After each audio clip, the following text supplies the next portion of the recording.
I grew up thinking that I was different because of the fears that I had that others didn't have, other little girls didn't have.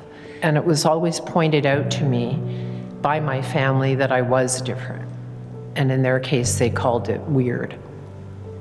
My name is Faith Rockburn, and I live with treatment-resistant depression and anxiety. So I was living with these feelings and not understanding them.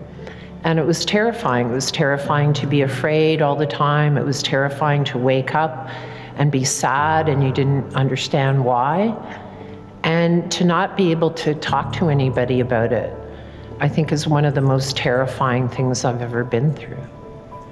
I didn't know that I had depression and anxiety until many, many years later. And when the medication didn't work, as it seemed to do for most other people, that's when I considered suicide.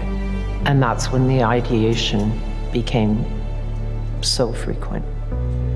To go to group therapy was really a journey because you're talking about a person who now had not left the house unless they absolutely had to for a number of years.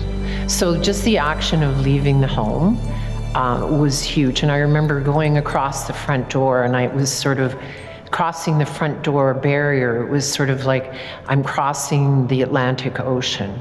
And I remember walking to CAMH and getting there, and I was so overwhelmed with anxiety that I sat in the waiting room and I was just crying and crying and crying because I was so scared. And it was another person, another patient that was there for group therapy that comforted me. So right away, my entry into the world of support from others like myself was the most beautiful thing I could have imagined.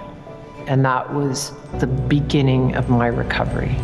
The fact that CAMH is committed to new ways to manage treatment-resistant depression and other forms of mental illness that are treatment-resistant, I think is the beacon of hope for so many people. Because I'm one of the lucky ones. I'm someone who has been able to find a treatment, and that has saved my life. Please donate to CAMH so they can continue their research into mental illness. Your donation means that I don't get left behind.